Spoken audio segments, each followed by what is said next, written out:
Justice, the Justice League of Springfield, the indivisible ones. Okay, so we're gonna see if they could keep us from being divided. We need some unity. We need some encouragement. So we're here. We're at the command center at MSU, Sisluff Building, in the war room, so to speak. And I'm looking at the people that have inspired me. I've got to say, since I've come to Springfield, I'm kind of new to the area. Been here about 6 months or so. So I'm honored to be invited to kind of do my best to moderate. Just let everybody know that's listening to this. This is not NPR. This is not CNN. This is basically grassroots. It doesn't get any more grassroots than this. We're all volunteers here.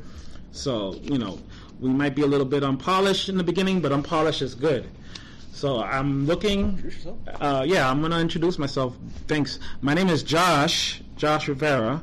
And so if anybody out there that may not know me, I'm the guy with the megaphone every Sunday on Glenstone and Battlefield, screaming my head off for justice, And, I'm just so excited that I'm able to work with so many different people from all the groups.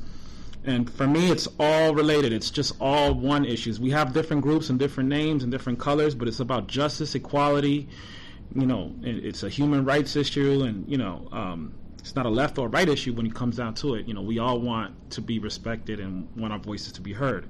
So that's who I am. I'm on Facebook, and, a lot of us are on the Springfield Indivisible Facebook group. And, one of the things I got to say that I really admire about this fine group of people is that they don't filter or censor anybody. They give it to you straight with no chaser. And, I really love that. But they want to be able to keep the public informed. They want to be transparent, and they want everybody to really understand what's going on. And we want to mobilize. We want to make sure that we're doing things in a strategic and effective way. We don't want to be striking to the wind. We want our blows to land. So I'm here in this round table, and I'm going to have everybody kind of introduce themselves as well. And I'm going to start from the right of me. I have the secretary. Her name is Federica Gentile. Okay. Yes. So Federica, nice to meet you. I've seen you before, and I'm glad to be here with you this evening. Maybe you could just introduce yourself. I'll let you introduce yourself and just tell us a little bit about yourself and what brought you to this group, and we'll go from there. Sure. Thank you for having us here. My name, as you said, is Federica Gentile. I'm Italian. I was born and raised in Italy. I'm quite new to Springfield, as you are. I moved here almost 3 years ago. Okay. So how did I get involved with Springfield Indivisible? Of course, the day after the presidential elections, I was desperate, as many of us. Tell probably. Me about it. It was a long night. So the day after, I thought it was about time to get more involved with the community. I didn't feel really still at home with the community, I still felt I could relate. Pretty foreigner, I used to live in Pennsylvania before I moved here. So, everything was pretty raw and new. So I thought it was really time to try to get involved. So I went online, of course. Mm-hmm. And like so many of us. Yeah, like so many of us looking for answers, I don't know. So, and I was reading the Indivisible Guide online, so I thought, how cool would it be to have something like that? And I feel like, I don't know if the group was founded like in November, if I'm getting my timeline wrong, but pretty soon I just, discovered about the Springfield Indivisible chapter, and so I got involved. I met these guys, and... So you met them first online? Yeah, I was reading the Indivisible Guide online, and then there was a meeting set up. I don't remember. I think it was the first or the second general meeting of Indivisible. So Erin was already there, and other activists. So I basically started to, I showed up, and then we were, at the very beginning, it was 1 year ago, but it's I don't know, it's like it was ages ago. So we were kind of starting to get organized, and I started working with Elliot, in particular focusing on the national elections. Then one thing led to another, and now I'm part of the interim executive committee as a secretary. So I'm kind of working behind the scenes. Awesome. And, something you said, I relate to you so much because, me being from New York, me being, African American, Puerto Rican, and just like never really doing anything like this, coming into the Midwest and, a red, predominantly Republican state, you wouldn't think that you'd find, people of like mind that are so passionate, about our type of issues that we have. And it's just like amazing that you were able to come down here, find people that you could work with, being from somewhere else, So I think that's just really encouraging to everybody listening. There's room for everybody. We need your voice. We need that diversity. That's why. Sure, and I felt less alone. Right. In some ways. So aside from the politics and the issues we have, I mean, it's just a good way for somebody that's like a transplant. I see a lot of people that are like kind of transplanting here that are like coming from other areas. It seems like there's a lot of culture that's starting to bloom in the city. So this is just a great way, just for your own well-being, to just connect with this community, right?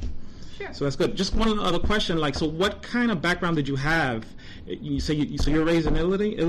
Born and raised in Italy. I moved to the United States to go to grad school. What were you studying?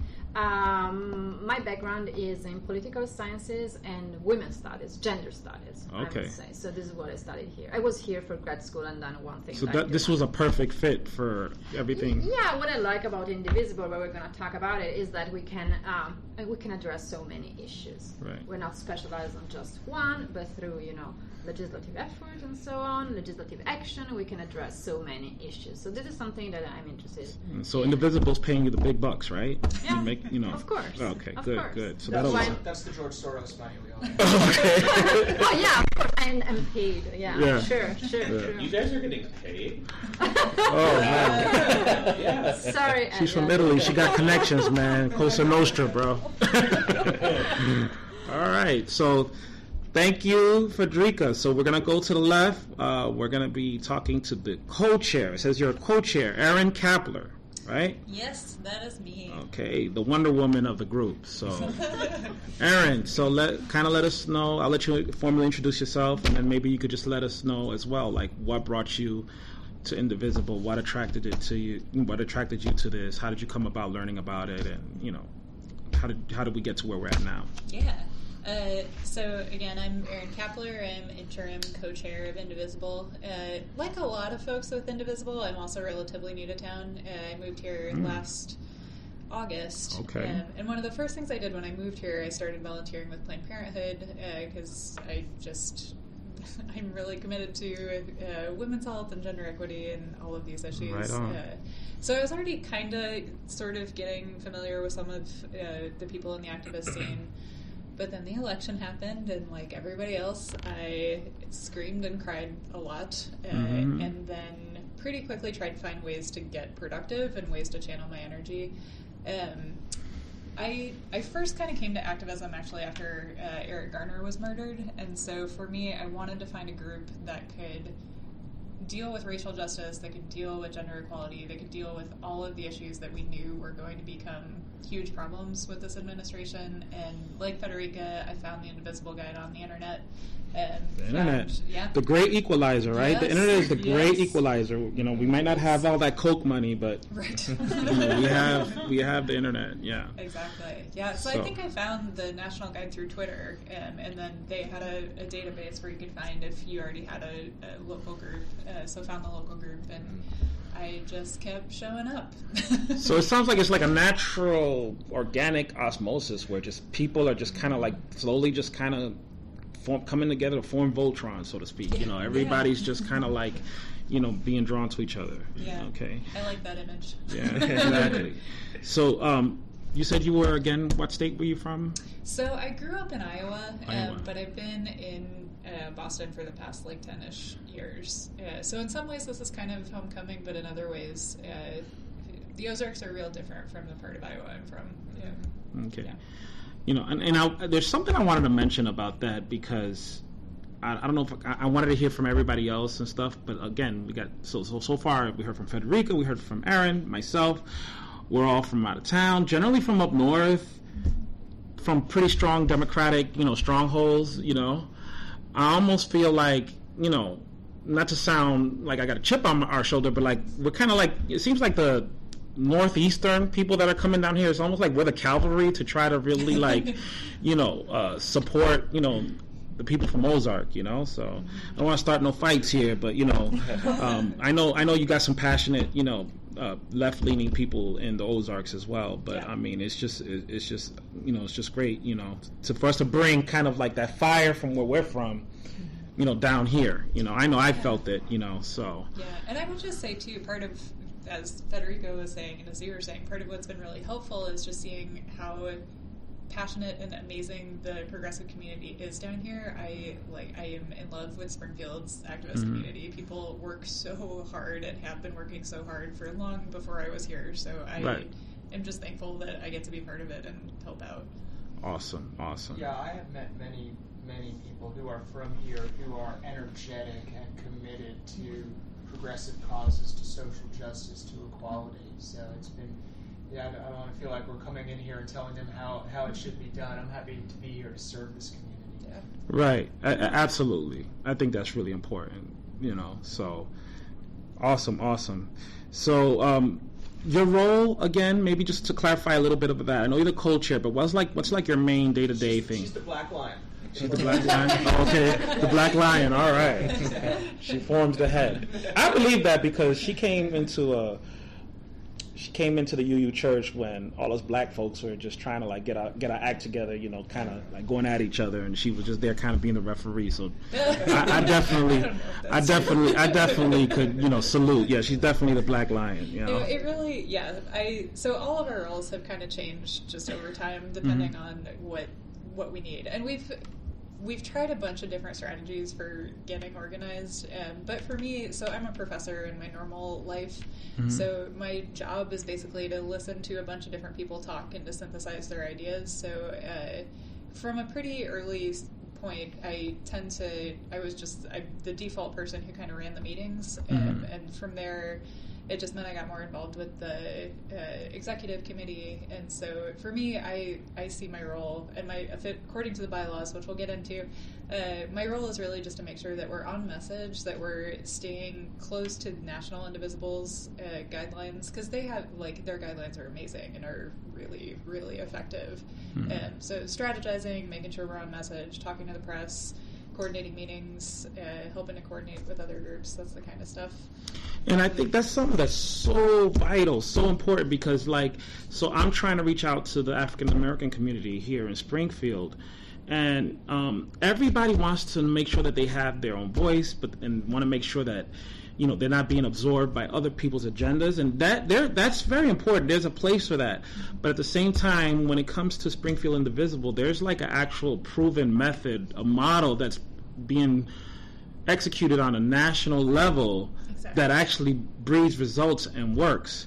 So I think it's very important for people to understand if Springfield Indivisible is kind of trying to stay on message with certain things, or if they are coordinating in a certain way, it's not because they're trying to take over your group or just try to hijack whatever messaging you're trying to do. It's that they're just trying to make sure that overall, they're following the template that's been set up, and I'm sure we're going to talk about that a little bit more, about how this whole indivisible thing actually created, because it's not just a Springfield thing. It's a national, movement. It's a national type of coalition, if I'm not mistaken, right? Exactly, So, and I think Esteban's going to talk about that a bit more. But for me, that was why I threw in with indivisible first, because it seemed like, okay, this is a real clear plan. It's a real clear way to resist the stuff that this administration is going to try to do. So yeah, absolutely. Yeah. All right. Awesome. Very good. So thank you for that. So now, next to the left in the Hall of Justice, Command Center, War Room, I believe it's Jonathan? That's me. Jonathan Newman. Okay. How do you do? Very good. Kind of reminds me of the John Wick of the group a little bit, So Yeah. we're going to talk to Jonathan Newman. So Jonathan, just kind of formally introduce yourself and let us know about yourself and what brought you into this gang here. Well, I am like Erin. I'm pretty new to Springfield. I came here the same summer she did, and I think it's November 6th today when we're recording this, and so that means it's just about 2 days short of the anniversary of that shocking event when when we woke up to find out that Donald Trump had been elected president. And it's almost hard now to recover the sense of fear and uncertainty that we felt at that moment. We did not know what was coming down the line. We did not know just how lucky we'd be in a way that he's so incompetent and hasn't been able to do as many terrible things as we feared he would. But it's also because we have fought back.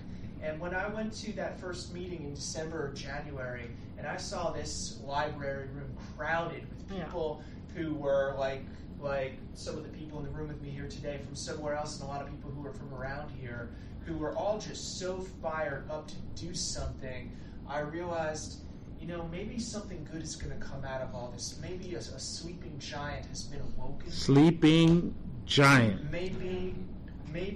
I gotta refrain from cussing right now, but definitely, man. The beast release the Kraken, bro. So I was just thinking, here we are faced with we don't know, a crisis. We don't know whether there's going to be, troops rounding up people to deport people. We don't know what we're going to be facing.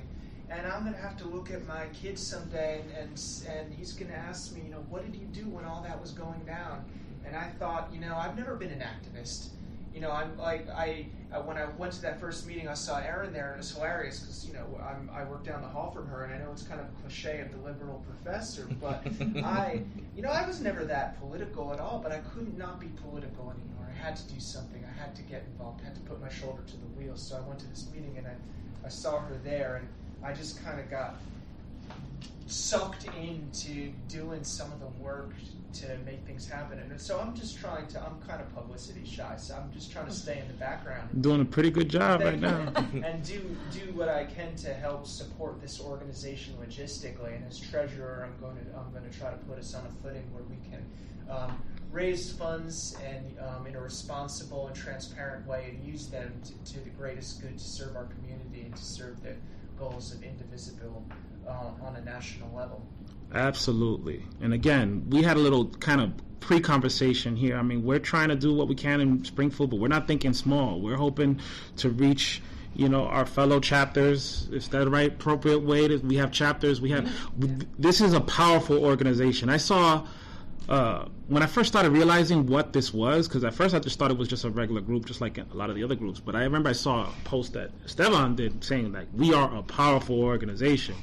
And then I went to that last meeting, and I realized, this is really a thing. This is not just some homegrown thing. This is if you want to get involved and really #resist, all of us are posting that. If you're really serious, these are the people that you have to work with. We have to follow their lead. We have to be cooperative with them, because they're following a proven method that's actually working. Well, Joshua, I just wanted to say, I think Esteban will talk about this a little bit, but one of the things that started Indivisible was to try to figure out what made the Tea Party so effective in derailing what a lot of Obama did.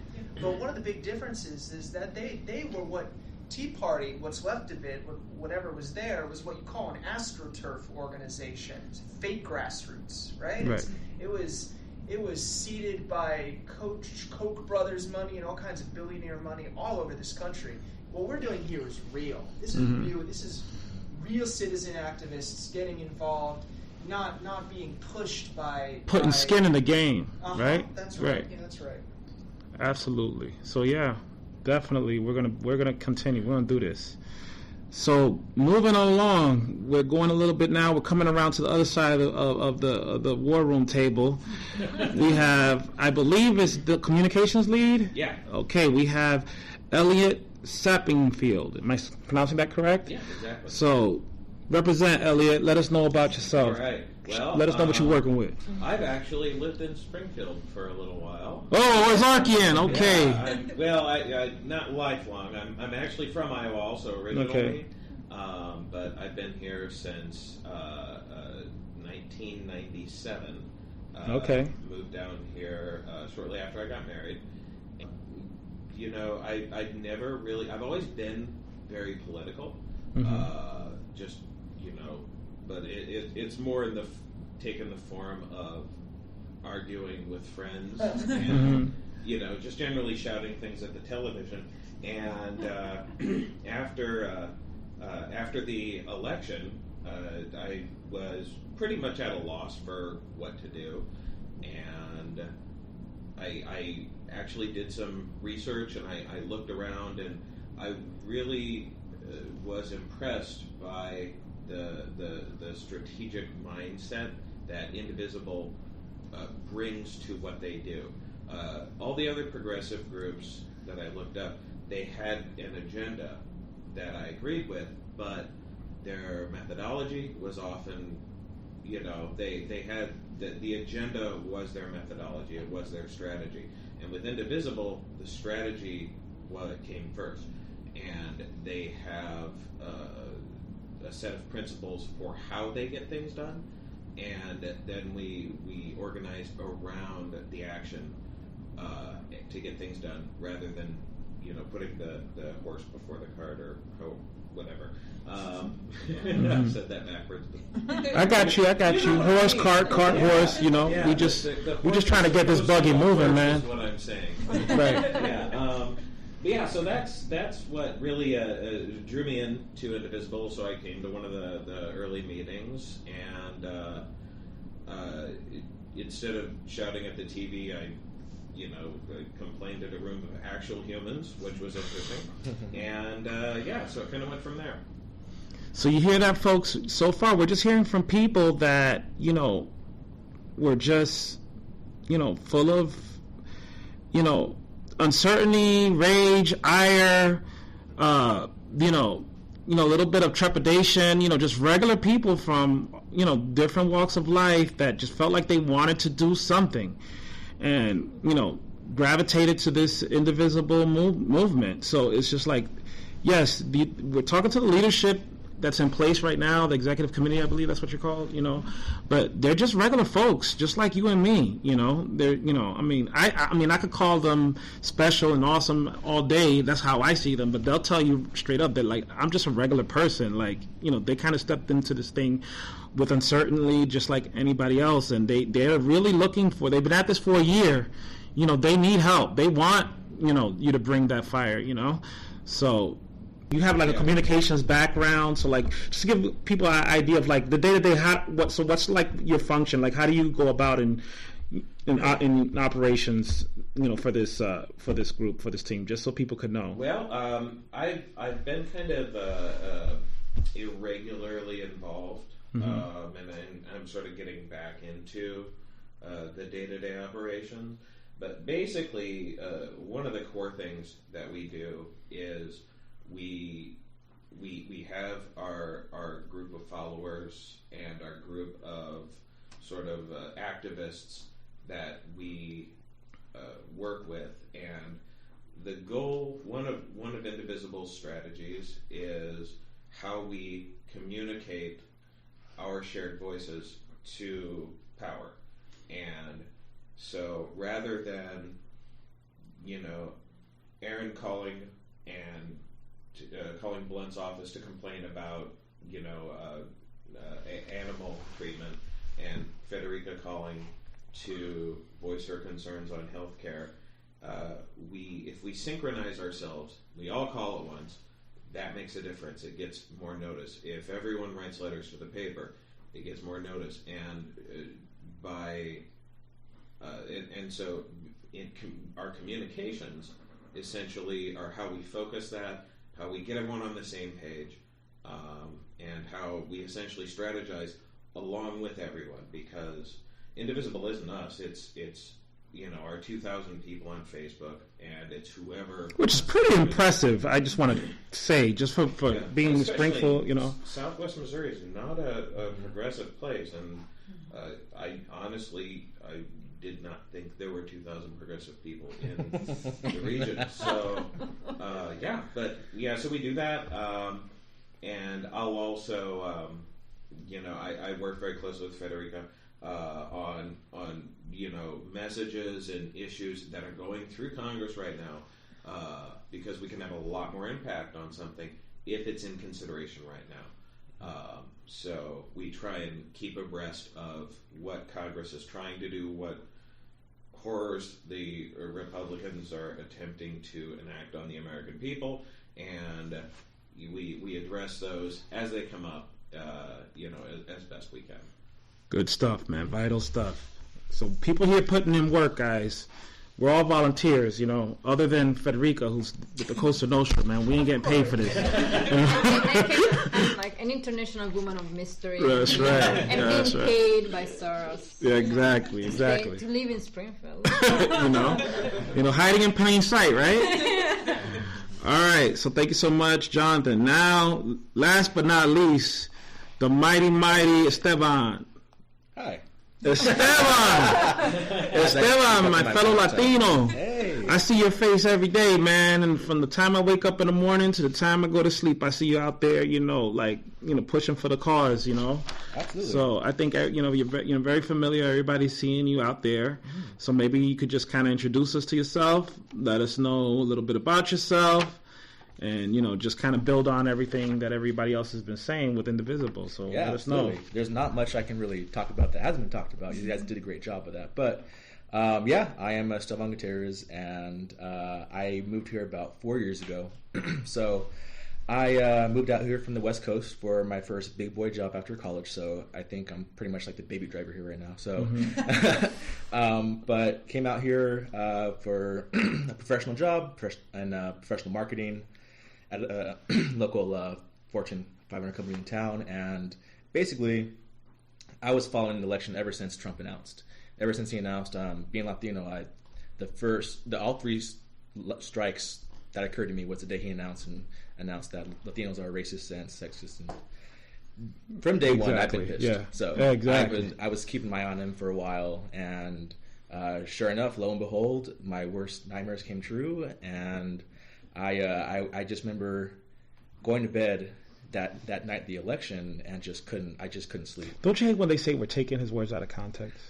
It's literally his words. Literally, I can grab a transcript. I don't have He's to taking grab the a context out of context. Yeah. It's just like, yeah. So the next day, the next day after the election, I decided, I had to do something, and I drove to work numb as possible all day long. And soon after that, I started to get some notes from my dad back in California. He's like, hey, there's a couple of congressional staffers that are retired or not in the office anymore, and they have this really cool thing up. It's called Indivisible. And, if you know my dad, he's just this huge geek nerd. And really? You take everything with a grain of salt with him because he just gets overexcited about everything. And I was like, okay, yeah, Dad, okay, sure. But he kept on bringing it up. And then I eventually saw a couple of segments on TV, and I was like, Indivisible, okay, well. That sounds interesting. So didn't think anything of it. So I kind of kept it in the back of my mind. I went to Springfield's Women's March and January 21st. I heard that was awesome. It was phenomenal. Yeah. I mean, that's what really lit the fire inside of me. I heard it was like everybody. It wasn't just women. It was just like a lot of people, man. All creeds, colors, orientations, backgrounds, genders, everybody. Backgrounds. It was a beautiful day in Springfield, both figuratively and literally. I heard there was so many people at that event that they were drowning out the Trump people, like that were trying to make noise and start some stuff. I don't even recall Trump. I don't remember them. There weren't that many. They weren't visible at all. It was very energizing. I've never been to anything like that in my life, and that was my first protest, really. Did you see me at the Trump protest? I know you guys were in the building going crazy, all running around like a madman. I want to say so, yeah. I mean, that also was something that we're pretty proud of. That the people's protest when Trump came to town on August 30th was just another turning point for this community. People who never showed up to anything showed up that day, and people who drove by, I'm sure, had. We're still feeling the ripple effects from that, I think, because that so. Kind of sparked something in me and some of the other people that I've met. And a lot of people put a lot of work in that, and a lot of people, we're very proud of that, and I hope it's still going. I hope that momentum's still, it is, rippling. But yeah, black people are watching you guys. I'm letting you know. I'm just putting you on notice. Cool. We're watching, and we're starting to. We're getting into the fight now. We're getting into the fight. Just putting you guys on notice. Let's battle together, then. Yeah. Let's battle together. Women's March came down, and I had front row seats. I was very proud of that, and I just listened to each person speak on their background stories, on their struggles, on their issues, on their goals, on their visions. And I finally figured out, I was like, I have to do something now. Like, this is enough.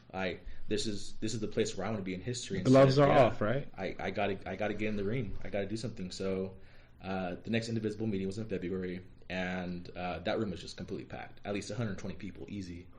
And I love the agenda. I love you guys, the topics that were being talked about, and went up to the group and said, hey, I want to volunteer actually more than I am right now. So they threw me into this steering committee, and since then I've kind of been making sure that we're keeping abreast of the topics that are coming up in the pipeline, making sure that there's boots in the field, making sure that other allied groups in the community know that we're there for them, and that we're able to collaborate and partner up.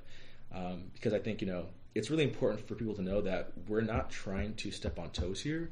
We're trying to build momentum here, and that's the main goal. Is we understand that there's so many different topics, but the model that we have right now can apply to so many different issues and topics and subjects. So I kind of wish that we can be a lot more visible to every group as possible. Because what we do is, if your issue is in the crosshairs of the Trump administration, we're here for you.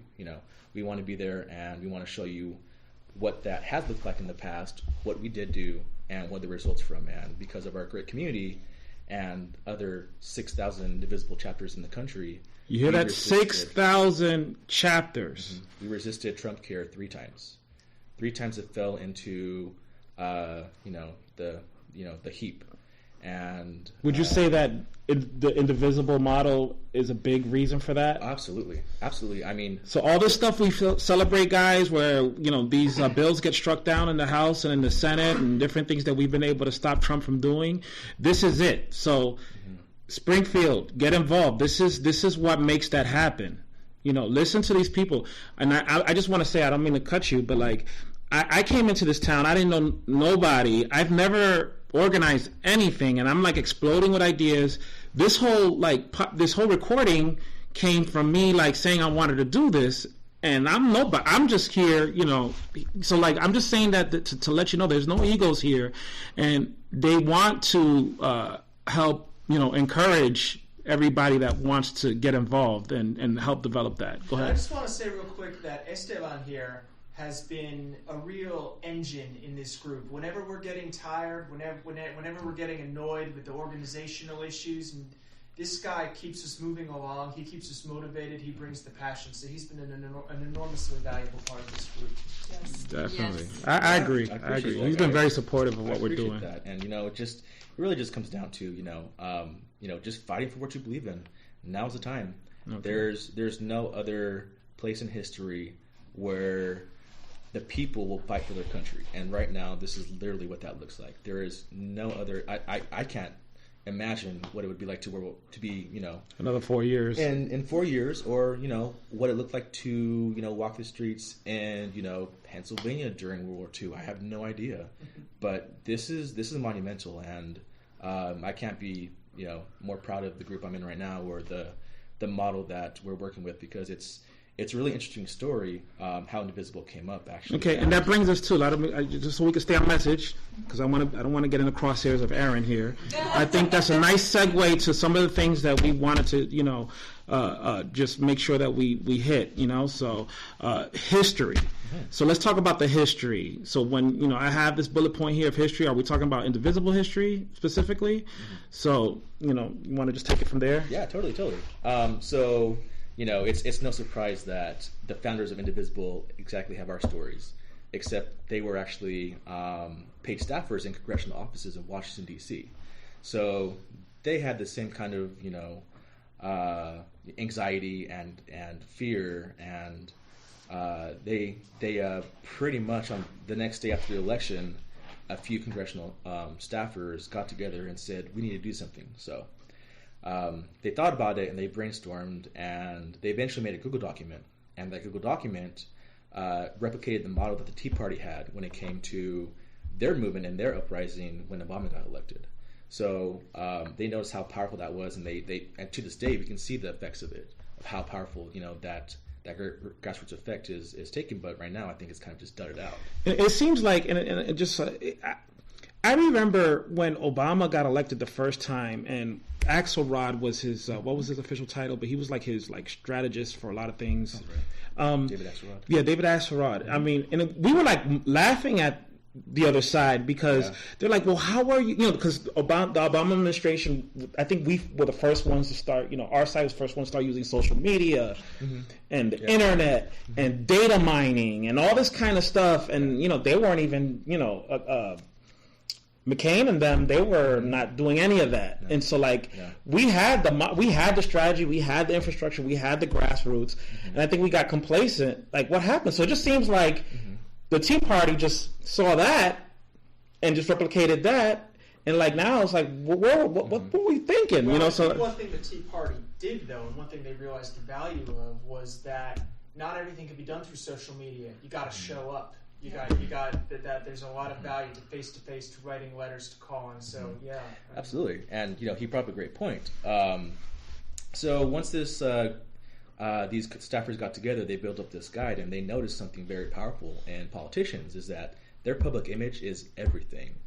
Their power is holding their seats, and once you combine bad publicity with a vulnerable politician, they start reacting differently.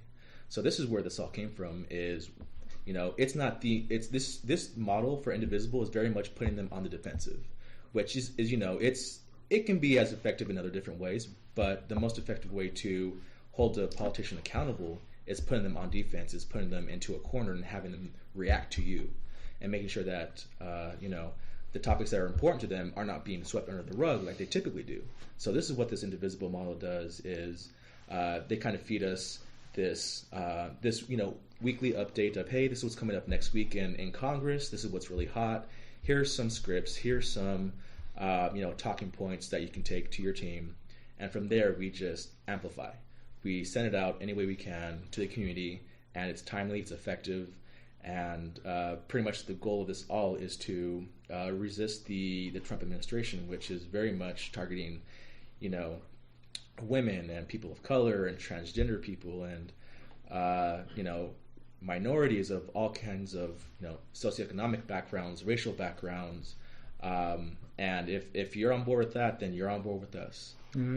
So that's pretty much the goal of this whole group. And one by one, this group in Washington D.C., it grew into a couple different chapters around the area, and then all of a sudden this Google document crashed. The server crashed because it was getting reviewed too much. So they realized that they had something powerful here. So what they did was they started to get organized digitally, and I think that from there, these groups started just getting bigger, and the reach was just getting farther, and more people started signing up. And so as of today, there's at least 2 Indivisibles in each congressional district, and up to, I think, 17 groups for each congressional district. So there's even an Indivisible Springfield, and I was in there shouting, and they're like, "We're in Chicago, dude!" Like, I was like, "Oh, okay, I'm in the wrong group," So no kidding. We get that a lot. We get a lot. You mentioned amplify. We're trying to amplify the message, amplify the goals, which brings us to our next bullet point here, and that's kind of like what we're doing here. Is just another way to amplify, right? And we're still looking for other ways that maybe everybody else has to amplify. So we're just trying to amplify. So maybe just to nail down goals. So what are our goals? Kind of touched on it. Absolutely.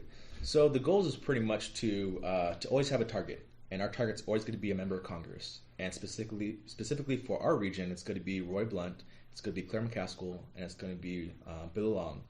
And we can kind of expand on that in a bit, but without targeting someone with a face, you won't be as effective because a building won't get the pressure that a constituents might have. You got to make sure that we want to target with a face, with clear message, and the action for everybody to understand. And what we do is we have typically 4 tactics that we can use, but we're always open to more ideas. So the 4 tactics we use from the Invisible model are always phone calls to district offices to tell them, XYZ, this is why it's bad, this is why Bill's good. We always like to use, town halls. We recently had a town hall, and whether or not the politician empty chair, right? Whether or not someone shows up, and sometimes politicians don't show up, which is kind of expected. We always plan around that, and the goal is to, have the media at the town hall and let them kind of take advantage of this awkward situation where constituents are speaking up for their concerns, and puts a a politician in a bad place.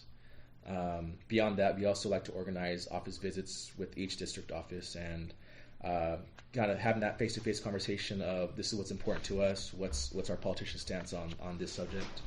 And the fourth is the hardest one, but it can be effective, is crashing public events, in the sense of if politicians come into town during their recess week or month, if there's any public events that, they're kissing hands, shaking babies, walking the 4th of July parade, cutting ribbons for grand openings, if there's a way for us to be at that site and protest, it puts them in a really awkward situation, and it just further affects. One of the things that, I think I'm kind of cheating, because I know a lot of people are going to hear this and they're going to be like, one, this question answered, that question answered. But, two things interesting I just want to ask.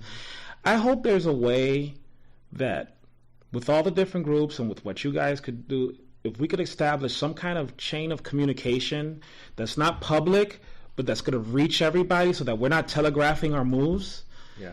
So that we could just kind of like surprise attack where they least suspect it, where we could disrupt things and, just come out in numbers, and so that, because we know they're going to be hearing this too. They're hearing this podcast too. So, so be surprised. Also, I think part of what makes Indivisible as effective as it is the fact that they do know that we're organizing around this. Because, 2-3 years ago, Republicans and Democrats in Congress, they all had town halls, and they'd show up to East Somewheresville, file into the senior center, and they'd have 24 citizens there, asking them about their water bill or whatever. And once Indivisible started working on this, if a member of Congress is doing things in Washington that is harmful to their constituents, we're able to organize to get people there in the room to point that out in public in front of cameras that you are in Washington doing harm to your own constituents. And if you look at things right now, 1-2 years later, if a Republican in Congress does a town hall, it makes news because they don't like doing that, and they avoid these town halls like the plague. Billy Long and Roy Blunt have both said recently that they don't plan on meeting their constituents in an open setting, period. They're only happy to meet with their real constituents, which is their donors. Yeah, not their that's voters. true. Yeah. Right. And then Yeah. Oh, go ahead. I just want to add a really good analogy people have been using. So I think we all kind of forgot during the Obama years that our representatives work for us. We are their bosses. And an analogy that's been going around is, would you ever hire an employee and then tell them, I don't have to meet with you, you don't have a supervisor? No. Absolutely not. So these are the supervisor meetings that our employees are trying to avoid. They don't want to have the meeting, but part of that public pressure is telling them, no, you work for us. We're here to tell you this is what we need you to do. And I think that model can be helpful for thinking about why we're public with it and why we want them to see, like, hey, we need to talk to you. We've got concerns. We've got to talk about. People need to understand we have power, right? They work for us. It doesn't matter if they're from a different political party. We got to take our power back. We have to, because I used to hear that and never really believe it. Now I believe it. We have to, but if we don't fight for it, we don't demand, we're not going to get anywhere. So, yeah. I like to add, too, that, believe me, I'm the first person to say this is exhausting. This is hard work, guys. And I don't want people to get discouraged if they don't see the results that they'd like to see from their politician. Whether or not they make the decision we want, that is the ideal goal, but we need to understand that there's layered goals. And our layered goals is to make sure that they can hear from us. If we stop speaking up, they're going to continue acting the way they have without double thinking it. But if they keep on hearing us, if they keep on seeing us outside their doors, if they keep on seeing us at town hall, seeing us on the streets protesting. I had my megaphone in front of Claire McCaskill's office Friday. She needs to hear from us too. Absolutely. Yeah. I mean, there's there's no. And it wasn't nothing like aggressive. I was just, basically saying, 75% of Democrats want a single payer system. Mm-hmm. That's all I was saying. I wasn't, We got to hold all our elected officials to account. Right, right. Yep, we're not playing the partisan game here. There's Right. there's different ways to hold different members of Congress accountable, and this applies to Claire McCaskill as well. Absolutely. But there is one party that we can count on to always do the wrong thing by vulnerable members of our community. Mm-hmm. We would be out of business if they didn't do their job. Exactly. Exactly. One thing Esteban said that I wanted to kind of add to is that it can be very frustrating to put in a lot of work contacting people, and you pretty much know that Roy Blunt and Billy Long or whoever someone's Republican in Congress is, they're going to vote the wrong way on certain issues. But it's helpful to remember that there's not just two outcomes. If Roy Blunt is going to go into the Senate and there's a bill coming up that is terrible, he may, vote for it. He may vote for it for free. He may contact people who are on the fence and say, hey, this is a great deal. Come on over and vote for this.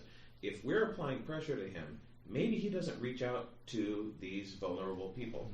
Maybe he requires a donation from some big money people, and it costs them money to buy his vote. Maybe he goes on the fence, and now someone else has to give him a favor to get him over. So everything we do, we're moving that needle. Mm-hmm. And even if we change him from a yes vote to a yes vote where he's got to have, they've got to give him $100,000, that we cost them money and made it harder. That's like a double-edged sword, because we're making them, they're screwing us over, but we're not making it easier for them. They have to work for it, work to get there. And secondly, like you said, they're having to rely on lobbyists and donors and everything, so that we could track that. We could follow the money. We could have them on record. We can't change his vote, but we can make it. So that's ammunition for us later in election resistance, time, right? This is part part of what makes the indivisible strategy effective, is that we're not fighting on the battlefield that we wish existed. We're fighting on the terrain as it is, and that includes the system as it works. And it sucks sometimes, but we're going to fight to extract to make it as hard as they can to push forward. No free layups up here, right? No free layups. Exactly. Exactly. Check on them. Exactly. Good. All right. One other question I just have for you, and I mentioned this at the meeting, phone calls. I've been hearing since I was a kid, even on TV, call your congressman. One of my favorite movies, Network. I don't know if you guys ever saw that, where he's like, I don't want you to write your congressman. I don't know what you're going to say. I'm getting to be won over, phone calls are important. I see you guys telling us, call this person there, call this person. Can there be some kind of, an idea I have, I want to either make a YouTube video or I have the ability to record calls. I don't know what the laws are, where we could kind of see a format on how to call. One-part consent, by the way. Huh? One-part consent? Explain to me how this works. Yeah. Even if we don't do that, can we just kind of, get a little bit of, coaching on how to do that? And if people could see that it's effective, I want that to spread like a virus and get people, because I know a lot of people aren't calling. I'll tell you, I'll do one right now, because I'm calling your senator evangelist. I tell everyone I talk to, you got to do this, because it's not just it's not like taking your vitamins. It's a catharsis thing. Cathartic release. Yeah, right? That feeling when you go vote. And today, let's talk about it. We all voted today. Voting booth, and I don't care if you voted for dog catcher. You got that little bit of civic pride going on, where you're like, yeah, I did a good thing, Yeah, Facebook exploded with civic pride today. I don't know if you guys noticed. Every time you call your senator or your representative, and the thing is, you're having when you do that, you're having a bigger effect than you do when you vote, because when you vote, you're one of 10,000 people in your town that went to vote, or 100,000 people. When you call your senator, you're one of 20 or 30, and you're getting counted big time. So it helps. But when I called the other day about this tax cut scam that they're running through right now, and I called Senator Blunt's office, and I said, hi, my name's Elliot. I'm a constituent from Bolivar, Missouri, and I'm just calling to let Senator Blunt know that I oppose the tax plan, and I hope he'll join me in opposing it. I don't feel like we should be raising taxes on lower and middle income people to pay for tax cuts for people that do not need help because they have millions of dollars.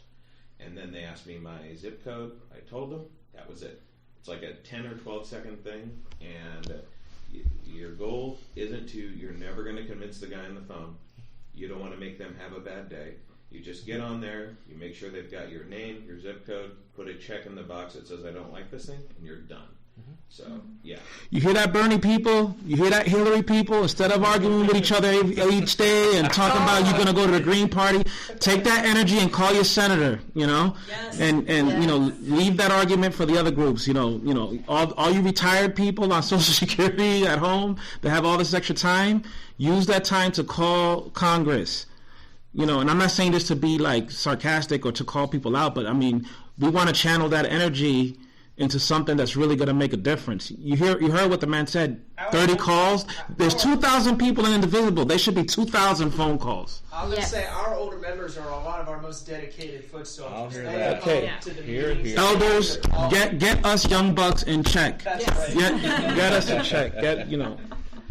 All right.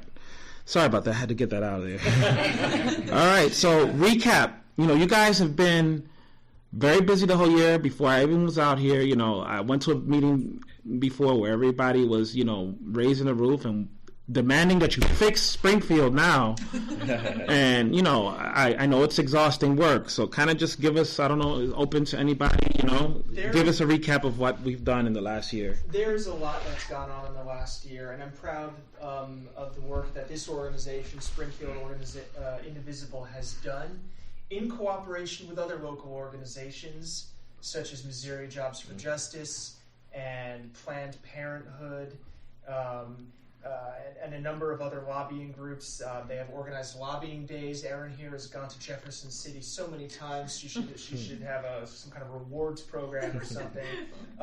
We have in concert with Indivisible Nationwide fought attempts to repeal the Affordable Care Act 3 times. We're hoping it's dead. We can never be sure.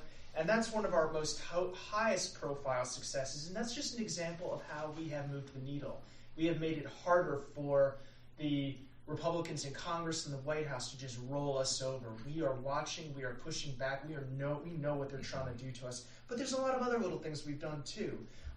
One of my, we were talking about showing up and surprising politicians. One of my favorite things that happened this year was on February 2nd when Eric Greitens, or CrossFit Trump, as I like to think. He came to Nixa, and this is a guy who tries to avoid any kind of public appearance that's not carefully scripted. And a lot of our people showed up there, and they surprised him. They asked him questions, and they put him on his back feet and made him stammer and made him talk in an accountable way to the people of this city. Ain't no talking point that's going to save him there, right? You know, Shout that's out, not. no. Yeah. Shout out to Laura Umpenauer. Yes. She held his I feet love to the her. fire. It was Yeah. so rad. Laura Umpenauer, Kathy Egley, Yes. Sharon Cook, Sharon Digman, all of these people have been... And Gene Davis. Let's throw in Gene Oh, Davis yeah, as you well. Gene Yes. Davis. Gene Yes. Davis and Davis has, and all of these people have been extremely important to this organization and to the movement. Warriors. They've been. And I'm assuming they're all in different groups, right? They're not all on the same. There are so many groups. Yeah, we can't even count. It's like a virus that's spreading. You know, you pissed me off. I like you said, I'm gonna start my own group. Hey, go ahead, start one. Concerned Citizens of the Ozarks. Yeah. That's been another group that's been shoulder to shoulder with us. Southwest Missouri Faith Voices. They've been Southwest- amazing in the area of activism. Indivisible Joplin, Mhm. and we've had some collaboration with Stand and Resist Howell other County. groups, Indivisible KC in St. Louis, and we want to see more of that in the coming year. And you're actually you segued really in just to make sure that we're on topic. You're actually talking about the next point, which is how we interact with other organizations. So keep going there. Go ahead. That we here did in Missouri, which was to stop SB 28, which was a bill that was going to defund or really cut funding to Medicaid here in Missouri. That would have drastically affected the Everybody. lives and well-beings of senior and disabled. So it may feel like we're losing a lot. I mean, one of the things that we fought a lot for back in the winter was against Trump's appointments in the cabinet. And that was a losing fight, but it was a fight that was worth having. I read an article about how people in Congress and in the Senate, they never had their phones ring that much. Yeah. They never got that volume. They didn't know have the staff to handle it. They were completely overwhelmed. And we got to keep that energy going. We got to keep that up. So phone calls are important. Yeah. So I'm pretty proud of what we've done in the last year. I'm overwhelmed really by what I've seen, and I've also seen come out of a lot of the conversations in the activist community here. Black Lives Matter emerge. We're coming. We coming, y'all. Good. We coming. We're here for We you. coming, and UU Church, they're mad as hell and they're not taking it anymore. They're out there. We Good. coming. We got a new organization called Real Love Equals Real Change. Good. We want to be, a medium to, after the protests, after the rallies, what are we doing to help the community, So that's not so much at the political end, but we're trying to figure it out. We're getting together, we're mobilizing. So, and, we're out there every Sunday from 12 to 2 on Glenstone and Battlefield, and our voices are being heard. So we're joining the fight. No, I think that's actually great that you touched on that. I mean, we're all amateurs, to be honest. Yes. This is not something that we've been doing for years, and this is not something that we've studied in school. This is not something that we've internship for. We were just pissed off people, and that's all this really is. So, by all means, there's going to be some tough times. There's going to be some easy times. There's going to be some great times. There's going to be some horrible times. But just dust it off. Take care of yourself. Take some time out of your week to make sure you give some love to yourself, whether that's through reading books or hiking or talking to friends or watching movies. You need to take care of yourself before you take care of the community. Because if you're not at your best, how can you take care of your community? Exactly. Yeah, they're telling me that now. I'm getting beat up by my mom and my girlfriend. So. Yeah. But yeah, there's also just one more event I think that we should talk about that we did this year that was, I think, really phenomenal. Of course. And that was the People's Protest in August. People's Protest. Yes. So, my goodness, man. So I'll kind of give a little bit more information about this. I have a little small story about this.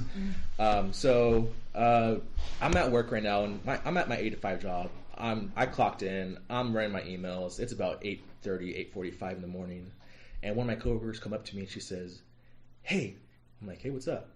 She's like, "Are you gonna do that protest thing?" I'm like, "I mean, well, on what?" She knows I'm an indivisible, and she knows that I kind of do this after work, and she's like, "Well, I mean, like the Trump protest." I'm like, "What Trump protest are you talking about?" "Trump's coming to Springfield on August 30th. I'm like, "No, he's not." You're lying. I was kind of like, "Don't do that to me." And she said, "No, look it up." And sure enough, KY3, Fox 5, KSPR, Trump's coming to Springfield. Time to be announced, location to be announced. And I just rolled back my eyes and I thought, why on this weekend? Why did we do this? So it was great. The next day, there was a community planning meeting. A lot of different people from the community, even outside of Springfield.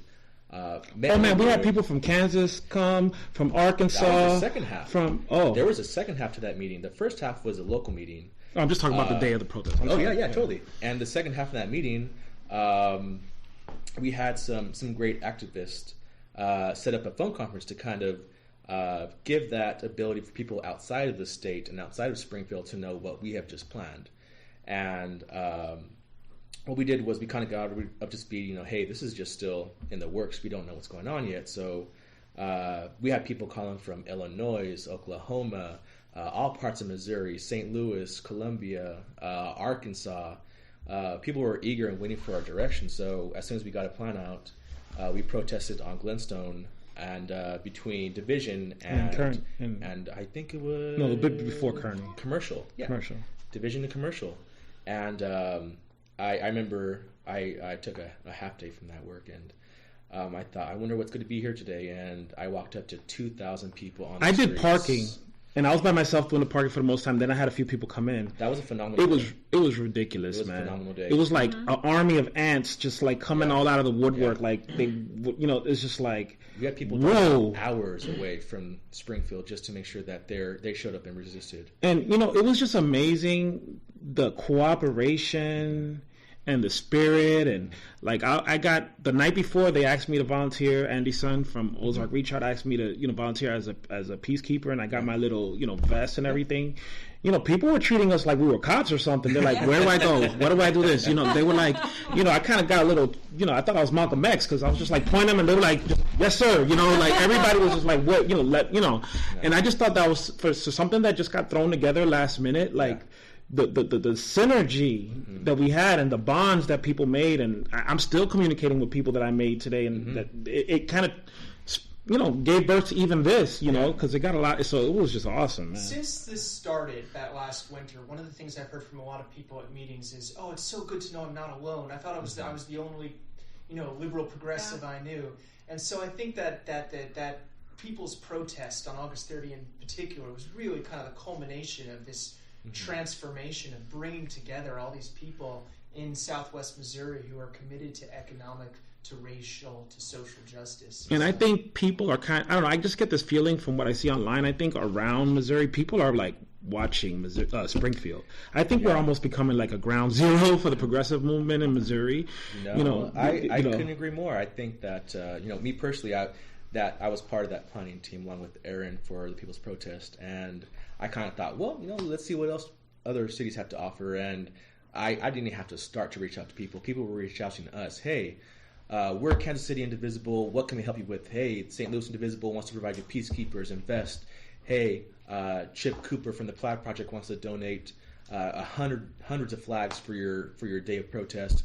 Who can you get in touch with? So honestly, there were some parts where we had to ask for some people to help us out of city, but there was people just chiming in saying, how can we help? What do you need? Where can we put our skin in the game? And I think people recognize how well that was put off, and I got to give a lot of credit to Krista Stark, to Aaron Kapler. Too many I have to name right now, but it was just a phenomenal, it was transformative for me. I think that it changed me, And this is part of what I love about the Indivisible structure is that was about taking the passion of everybody in the community and then having people doing the behind the scenes work. Because I think it's easy to forget how much work goes into something like that looks really spontaneous, but man, Krista Stark and I were up late writing press releases, making sure that the media was going to be there, doing interviews, coordinating with other groups. So we just want everybody to know, we're here to do that work. We need help doing that work because that's what makes it a successful day and makes it a transformative experience. And that's what we're here for. We're here to take that passion and make it productive and bring people together in the community. So we need folks who are willing to help us out with that kind of behind-the-scenes stuff. Nice segue into our next point about change of approach from defensive to proactive. I don't know if you guys have anything else you want to mention from the year before, but I touched base really. Okay, but now we're talking about approaches, tactics, right? I don't want to be on the defense. We want to let the other side, the Republicans, they got to be on the defense, right? That's what's what's effective, right? Holding them accountable, showing up, so what's coming down the pike as far as our tactics, how are we going to be proactive, Yeah. I think there's a couple different things that I would love to see. So as of right now, we've been talking about being on the defensive. We get information from National Indivisible who are walking down the streets of, Pennsylvania, and they know exactly what the bills that are coming down the pipeline, and they give us that information. What we're planning to do is we hope to be a lot more proactive in the sense of, there's a lot of things that we can do in addition to what Indivisible from National is telling us. So that can be in any kind of form of special research projects that we kind of look into. I guess you might want to call it, it can be opposition research for any and all, opposing candidates who are coming up against these incumbents. It can be, organizing town halls and not just when they come into town, but, looking at the calendar ahead of time and saying, okay, so it looks like Senator Blunt's going to be in his recess period in January of 2020, or 20th rather, and putting all that work and taking our time with those efforts before that time comes around is really important.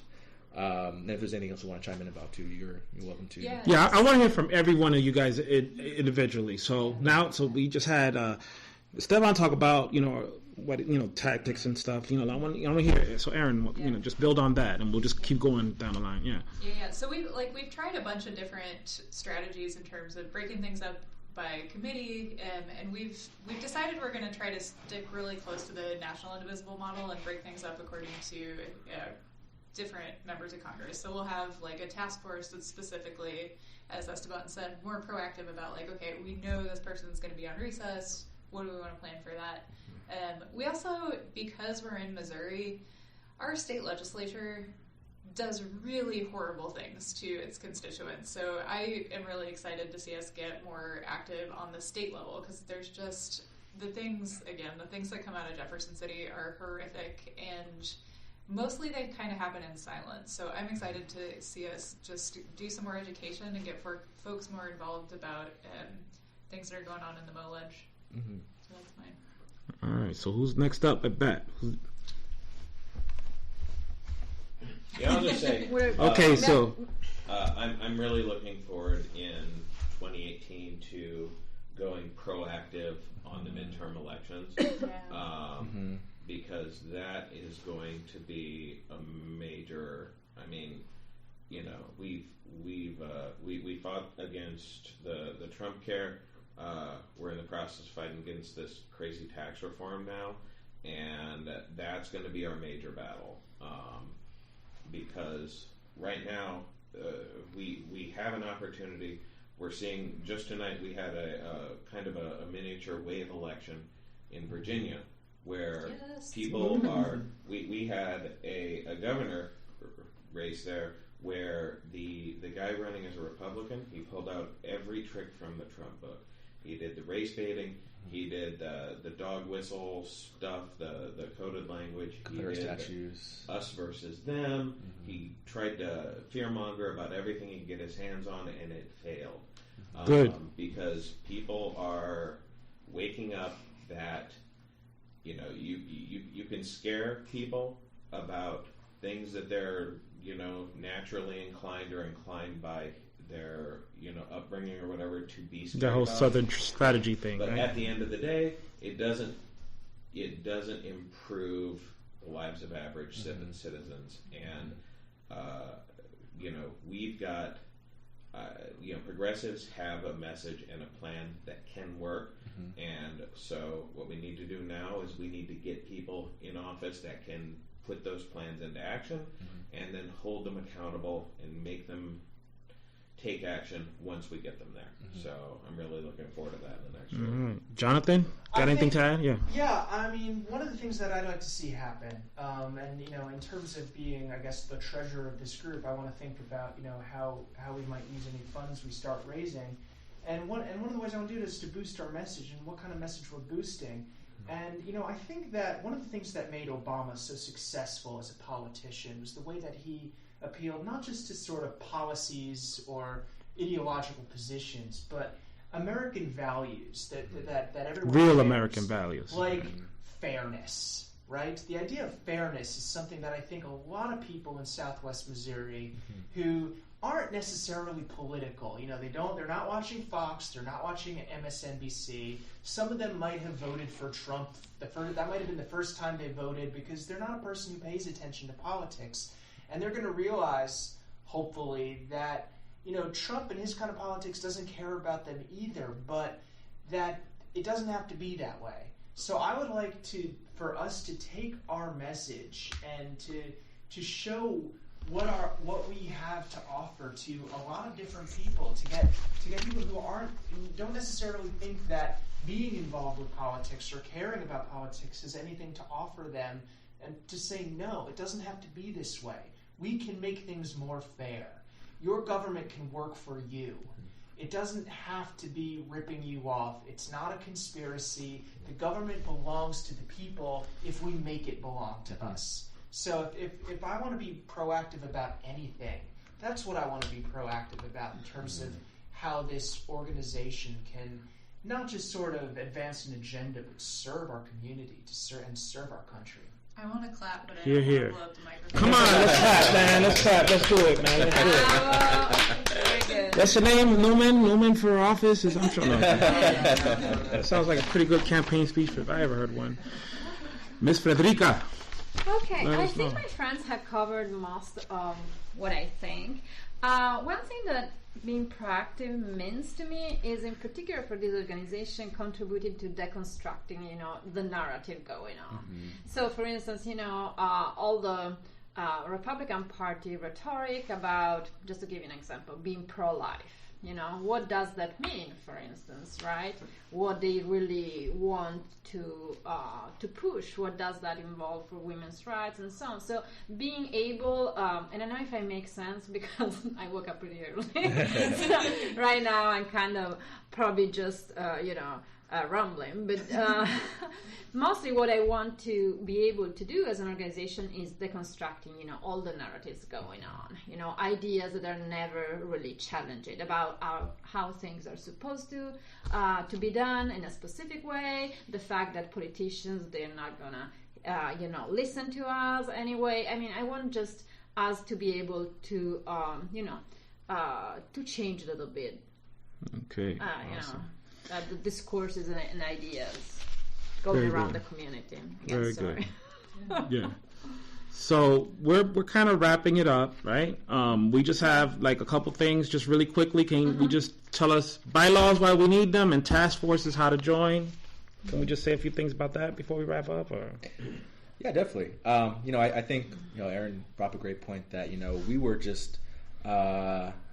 just very interested in defending Affordable Care Act, and we did it by all means. We kind of just makeshifted a protest or 8, I believe, together, and we did a great job. But I think there's a time and a place for an organization to start to lift itself up, to be more organized, and to hold itself accountable to the people that follow it. So we created bylaws. We put a lot of hard work into these bylaws, and these bylaws help us become more organized, set up the structure of workflow, and within that we develop these task forces, which kind of give a person a place to join or an issue to join into if there's a certain a hot topic that's coming around the pipeline, and we want to provide a place for a person to kind of join into and say, hey, you know what, I'm really passionate about DACA, and I know that Senator Blunt's going to be working at that next week. I'm going to approach this Senator Blunt task force, and let's figure something out. I want to propose this action that's coming up, and from there, work can flow. Resources will be there. Leadership will be there to help you make sure that your tactic is as effective as possible, as public as possible. That's going to be really important too, is making sure that there is media there at any protest or any action we take, because without that, it kind of falls silent. So task forces, I think we're going to start. We're having a training pretty soon, November 18th, and it's on our Facebook page, but that is from 11 to 12 p.m., and that's at Library Station up on Kansas Expressway in the Santa Fe room. So we're going to hold a little bit of an information session and a training session so folks can jump in and listen to what this specific task force element to our program looks like. And from there, we're going to run full speed, because 2018 is going to be a big year for us. Yeah. It's going to be too big for us to not get organized or to not get proactive about. So we welcome anybody who wants to target politicians to make sure that they're hearing us clearly from the get-go.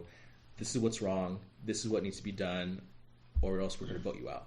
And I just want to add to that, if I can, that I know this can seem scary, especially if you've never done this before, but that's exactly why we're doing this training. And we have learned so much this year, and we've been taking notes and putting together resources. So this isn't something that you're going to have to come in and learn on your own or do on your own. We're here to help you understand what makes a good protest, what makes a good rally. And so that training is one place where we can start to make it clear to folks. That's what we need. And I know we're running out of time, but as a person that's kind of trying to rally the the African American community, and we're starting to come out and we're doing this weekly protest, these are the concerns we have. We feel like when we get involved, the stakes are a lot more higher. We really believe that, and we just want to make sure. I mean, I've gotten some commitments and some promises from people, but we're still waiting. We were told that we were going to get the ACLU involved.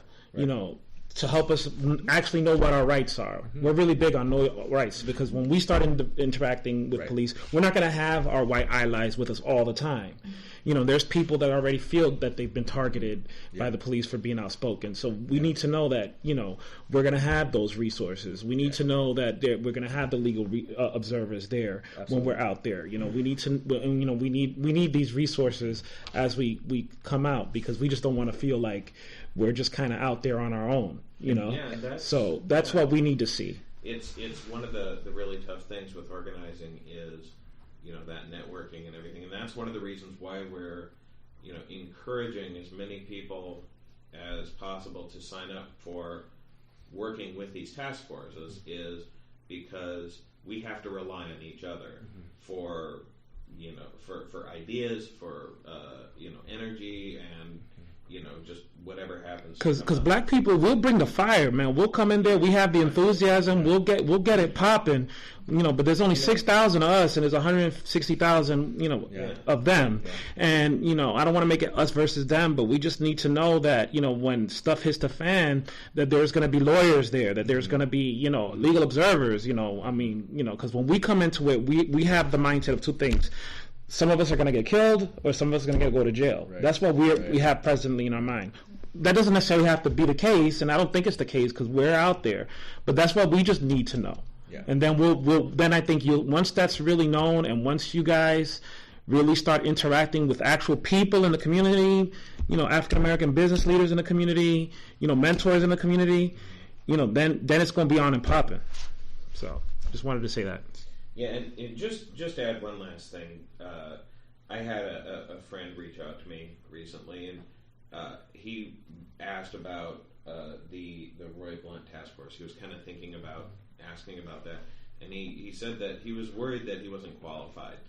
And anyone listening to this, you're qualified because you're listening to this. Yes. You care, and you're getting involved.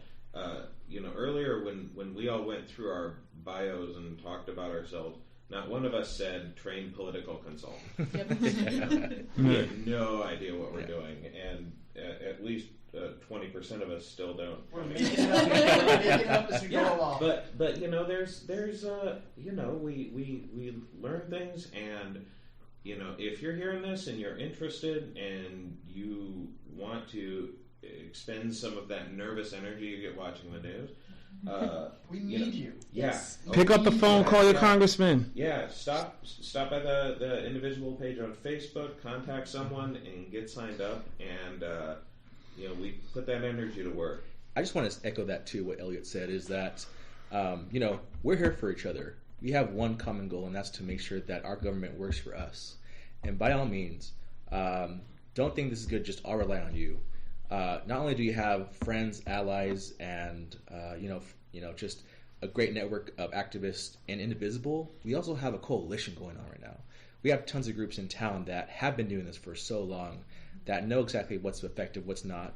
And honestly, when it comes down to face-to-face meetings, we hammer those out, we have a plan, and we get to work. So it's not even Indivisible working alone together. We have so many different groups in town that know of us and know when to tap into us, or vice versa, whenever there's a hot topic coming around. So don't think that you'll be alone if you happen to be on a task force. There's no alone in this community. Okay, very good. We've covered a lot of ground, folks. We have covered. The only thing that we haven't talked about was DACA. And one of the things, is it safe to say we're going to have more time, we're going to have other talks like this where we could get more details, but I think we covered a lot of ground. So is there anything else just anybody want to say, or that we could just kind of just like touch on, or something to look forward to? I think Ellie hit the nail on the head. If you are aware of what's going on in the government and you're upset, you're for us. You're on our team. You're already more involved than the people that are walking the streets are today. So if you're paying attention, this group is for you. We are here for you. We want the same thing. All you got to do is just show up. That is half the battle. And once you show up, you'll meet new friends. You'll meet great activists that have been putting work in for a lot of years. And this is nothing that we can do alone. It's something that volume makes a difference when it comes to this kind of work. And the bigger we get, the more effective we get. And there, like Elliot said, there's a piece that you have at night, even if you that comes from knowing you did something. Yeah, because if you just watch the cable shows and the talking heads, you just feel like just more angry, more defenseless, more helpless. and I don't care if you're watching MSNBC or Fox, you know, Right. ever since I got more actually out there shouting on my bullhorn and joining each gang, whether it's promo, glow, or else, whatever you want to call yourself, you know, I'm trying to inject myself into everything. I feel like I'm getting something done, and I might not have the power to change the whole world or the whole government or whatever, but I could change my little surroundings, my little community, and, you know, you see the effect. So get involved, you know. Absolutely. Ripple. Exactly. Yeah. And follow it. So we've got the Facebook group and Facebook page. SpringfieldIndivisible.com is the website. SpringfieldIndivisible@gmail.com. You can get a hold of us anytime. We just started a YouTube channel. We're getting real multimedia. We're on Twitter, so you can find us everywhere. And please don't ever hesitate to reach out. Again, like this. Yeah, I just can't say it enough. We're all amateurs. And is it safe to say? Can I talk about hopefully the call-in thing? The talk show, like one of the things that I'm trying to do is, you know, have this be like a recurring thing, like what we did today. And I just want to do another show where it's like live call in, where all you people listening that, you know, are on the Facebook group so that I have questions could just call into the Springfield Indivisible team and just ask, just question and answer, and just in real time live, you know, you could have your issues addressed. And I think that just will help with transparency. It will help with community. It will help with morale. So that's something that, you know, stay tuned. We're going to try to develop going forward. Absolutely. Sounds great. Should we leave off talking about these few things that we're trying to push on here, like tax reform? It's up to you guys. Yeah. You know? Let's do it. Yeah, there's a few things that, November 9th is the Springfield Indivisible Day of Action. We want you to call, write letters to editors, tweet, email, resist bot to urge legislators to vote no on this Trump tax reform scam. It is a tax hike on the lower and middle class. It's all kinds of terrible. Read up on it. Also, we support United We Dream, who are holding a day of action on November 9th to put pressure on members of Congress and demand a clean DREAM Act by the end of the year. Elliot here just showed me news that Roy Blunt is waffling on this issue and might consider a pathway to citizenship for Dreamers. So this is another place where we are making forward progress. Keep it after today's election. Roy Blunt would not have even given Dreamers the time of day 6 months ago. Yeah. Yep. And that's just proof that activism works. Yes. Yeah, and also check out on the Facebook page Elliot's amazing graphics about the Trump tax scam. This is complex stuff, right? But we're doing everything we can to break it down, make it real clear, just how this administration is trying to screw you over. So we're there for you. We've got the information for you. Real quick, I just thought of something. Like I said, we're going on YouTube. We're going everywhere. You know, anything you want to say to our sister or brother organization, Springfield, you know, all over the country, but, you know, anything you want to shout out to them? Or Let's get to work. Yeah. There's 2018. There's so much work to be done, but I think there's a certain phase where you kind of find your voice in your community and you find out who your allies locally. But then when you kind of reach out to statewide, God, the power that we can have, if we can synchronize our actions and our messages and our tactics, there's nothing that we can't stop. We're making a difference in a red state, so if we could do it, you could do it too. Yeah. There's also one more thing to add. Again, if you want to learn more about what it looks to like to be part of the training of the task force, we have a event on Saturday, November 18th from 11 a.m. to 12 p.m. at the library station in the Santa Fe room. If you're interested before that, you can give us an email at springfieldindivisible@gmail.com and we'll respond as soon as we can. That's Santa Fe room in the library station. Yes. Again, this is our nighttime jobs, guys. So pardon us if we're not too clear with a couple of messages. That's the library on the north side. That's kind of connected to a Panera. You're the PetSmart. Yeah, exactly. Yeah. PetSmart. So. No, some PetSmart. Yeah. There's animals. PetSmart. Yeah. I just want to say too, anybody who's listening to us, please continue to support RAID. Radical Activists in Demand. Absolutely. It was just a group of like 3-4 ladies that were faithfully for the first couple of weeks out there with their signs, you know, showing support for the solidarity for St. Louis activists with Black Lives Matter. And we are starting to grow. We're getting more and more people pull over, random strangers, and pick up signs. We have had 2 weeks in a row frontline St. Louis protesters and organizers from St. Louis that are observing the unique way we're doing it. Because I tell them, you have a black man screaming all lives matter and blue lives matter, but I ask them a question when they're stuck at that light, they can't go anywhere. Does it mean me too? Yeah. Does it mean LGBTQ too?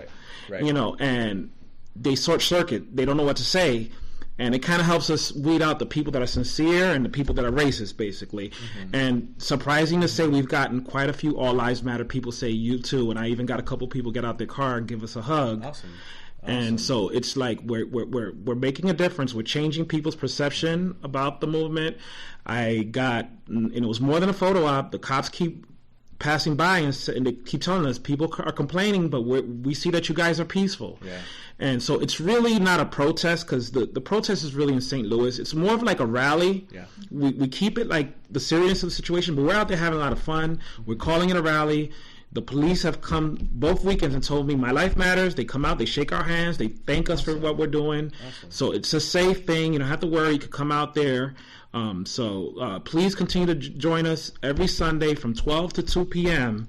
Black Lives Matter, Solidarity with St. Louis. From 12 to 2 p.m. We're going to be there every Sunday on Glenstone and Battlefield Road. And it's like you could park at the Barnes & Noble parking lot right on Glenstone and Battlefield. And we're going to be there until the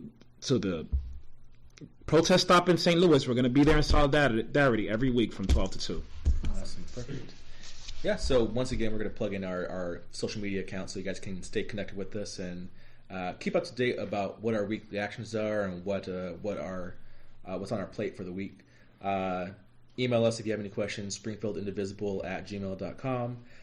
We have a Facebook page and group that is Springfield Indivisible. Our Twitter is SGF_indivisible. Go ahead and tweet us, follow us. And shout out to Tina Toll for running that. Absolutely. Mm-hmm. She does a great job at that. Thank you, Tina. And soon enough we'll have a robust YouTube channel. We'll be posting a lot of our events and hopefully more podcasts up there, so keep an eye out for that. But yeah, we want to thank Josh for taking his time out of his busy schedule and giving us thank you guys a platform to let us yell and holler to our heart's desires. And, yeah, because everybody always hollers on your page. Now you get to holler, you know? We wouldn't have any other way. So yeah, again, thank you. We look forward to more conversations. We look to amplify everybody who's listening here into their legislators' ears, because they got to listen to us before they start making changes. So you hear that, Roy Blunt? You hear that, Billy Long? That's their names, you know. Claire hears us too. Don't worry. You know, yeah, she hears. We like Claire. She responds. We like Claire. She responds, and she does a good job. No. There's good work to be had with Claire too. So I think we're excited for that. But no, thank you everybody who has been active, who has been following us, who have been vocal, who have been doing actions with us. It makes us feel really satisfied that the work that we're doing is making a difference and people are signing up, because that's what it takes, guys. We're not this huge multi-billion-dollar agency with resources out the wazoo. We're everyday folks who are angry, who want to make some difference, and all it takes is just taking one step further and testing that feeling of being uncomfortable into some action. So we want to thank you guys for that. All right, guys. So thank you again. Thank you, everybody, for listening. I think we're going to wrap it up here. It was really great. This is going to be up on YouTube soon. It's going to be up on Facebook. Mm-hmm. Just stay tuned for everything we're going to be doing. We're coming together. We're going to be strong, indivisible strong. So, just keep the faith and just know that, we're taking the fight to them. We're no more defense. We're offense. We're going to be proactive. Expect us. Expect us. Resist. Resist. Resist. All right. Thanks, guys.